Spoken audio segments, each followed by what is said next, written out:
Bonjour, bienvenue sur Draconic TV. Aujourd'hui, nous allons présenter la nouvelle extension de Donjons et Dragons. Big présente la gloire des géants.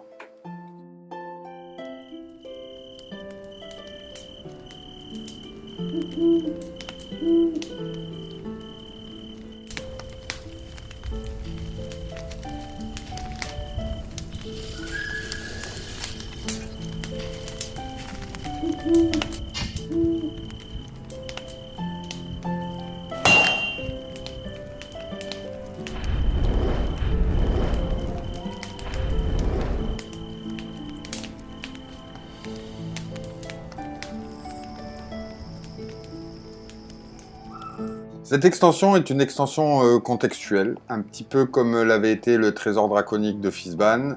Nous allons voir l'univers des géants, comment les intégrer dans votre monde de jeu, votre campagne Donjons et Dragons, et comment cela peut affecter éventuellement, avec des nouvelles options, les personnages que vous allez pouvoir créer.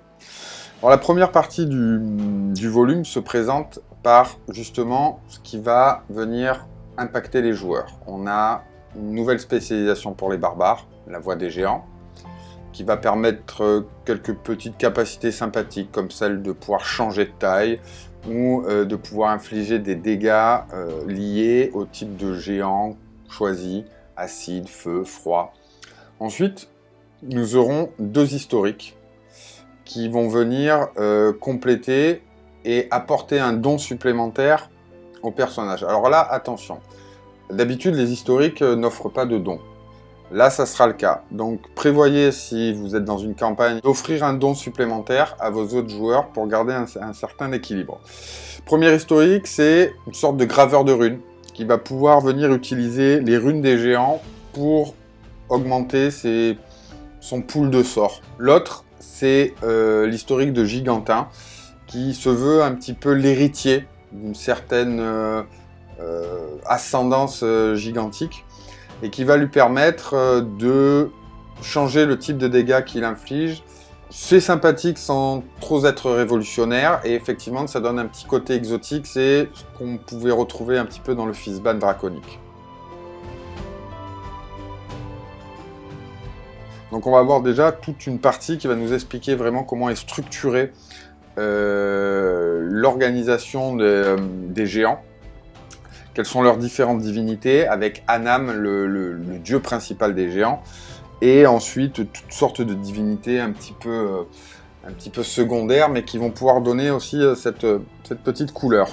On va avoir toutes sortes donc d'informations sur la façon dont les géants vont gérer leurs richesses, quelles vont être leurs motivations, leurs objectifs, comment on peut les intégrer en tant que PNJ et pas seulement en tant que monstre, et ça c'est important.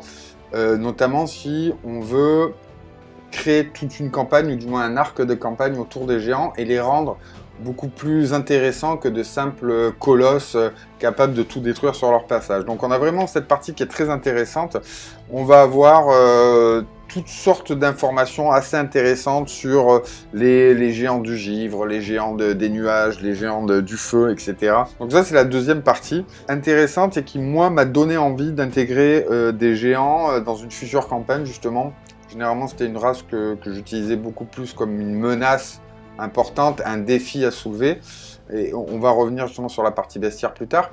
Mais là on a vraiment quelque chose d'assez intéressant culturellement, j'ai envie de dire, pour intégrer les géants à la campagne. Alors bien sûr, on a aussi un petit chapitre rapide qui explique comment intégrer et quels sont le rôle des géants dans les mondes de Lance-Dragon, les Royaumes Oubliés, Greyhawk, Eberron et un peu tous les univers de Donjons et Dragons, ce qui est très intéressant. Troisième partie du livre va être, elle, sur ce qu'on appelle les enclaves. Alors là, on va retrouver un petit peu ce qui avait été fait avec les antres draconiques dans le Fizban, c'est-à-dire qu'on va avoir un plan, une enclave, un plan, voilà, qui va nous donner un petit peu les lieux, avec une cartographie assez intéressante, la façon dont la magie interagit avec cet environnement, et les aventures éventuellement qu'on peut créer autour de cet endroit. La quatrième va s'intéresser au trésor des géants. Alors je rappelle pour ceux qui ne sont pas trop familiarisés avec les géants dans Donjons et Dragons, le géant a toujours un sac qu'on appelle une musette, dans laquelle se trouve tout un fratras d'objets improbables, allant d'un demi-port à un rocher, ou encore des planches, ou je ne sais quoi.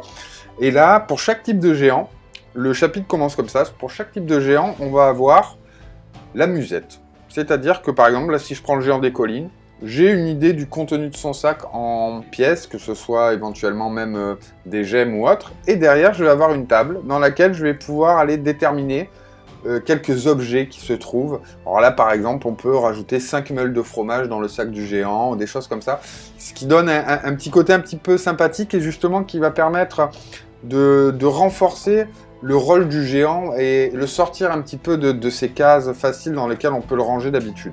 La première partie du chapitre, la deuxième partie va s'intéresser aux objets magiques qui sont liés au géant. Et là, j'avoue que c'est peut-être la partie que j'ai préférée le plus parce que j'ai trouvé qu'il y avait beaucoup d'objets qui étaient très intéressants, notamment parce qu'ils ont une fonction principale et que derrière, il y a la possibilité en plus d'invoquer la rune qui est gravée sur l'objet pour avoir un deuxième effet intéressant. Et on trouve vraiment des objets qui sont fort sympathiques. Alors, c'est beaucoup d'objets assez rares, voire des objets légendaires. Donc bien sûr, à ne pas mettre dans toutes les mains. Mais des objets qui peuvent avoir vraiment un impact sur le jeu et qui peuvent venir changer peut-être la façon dont vos joueurs vont vouloir organiser leur combat ou autre. Vraiment très très intéressant de ce côté-là. J'ai vraiment beaucoup apprécié ça. Enfin, la dernière partie du livre s'intéresse beaucoup au bestiaire. Donc on va retrouver des bêtes qui sont liées aux géants, donc les bêtes dont sûrement les géants se nourrissent, des buffles, des béliers, etc. Et puis on va retrouver des variantes de pas mal de créatures. Donc là par exemple on a un étine sous sa variante cérémorphe, c'est-à-dire c'est un étine qui a été contaminé par un flagelleur mental. Donc c'est quelque chose d'assez intéressant. On va retrouver des colosses de chair. On va retrouver d'autres choses, crabes des tempêtes, colosses runiques. Alors attention, par contre, on va être quand même sur une campagne de mid-level, entre le niveau 7 et le niveau 12, 15, voire après au-delà. Mais ne vous attendez pas à intégrer le contenu avant ces niveaux-là. Parce qu'on va être sur des rencontres qui vont être extrêmement mortelles.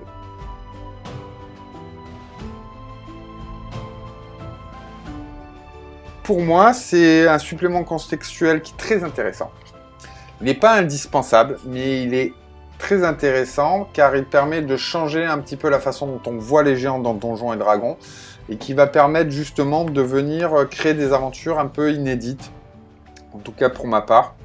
Donc à rapprocher du trésor draconique de Fizban, très intéressant, avec beaucoup d'éléments qui peuvent être mis en pratique très facilement, mais encore une fois, attention, si vous n'êtes pas dans un délire trop sur les gérants ou quoi, vous risquez de ne pas y trouver chaussures à votre pied comme on dit.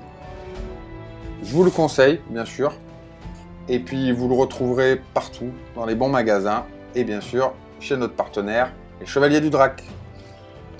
Au revoir.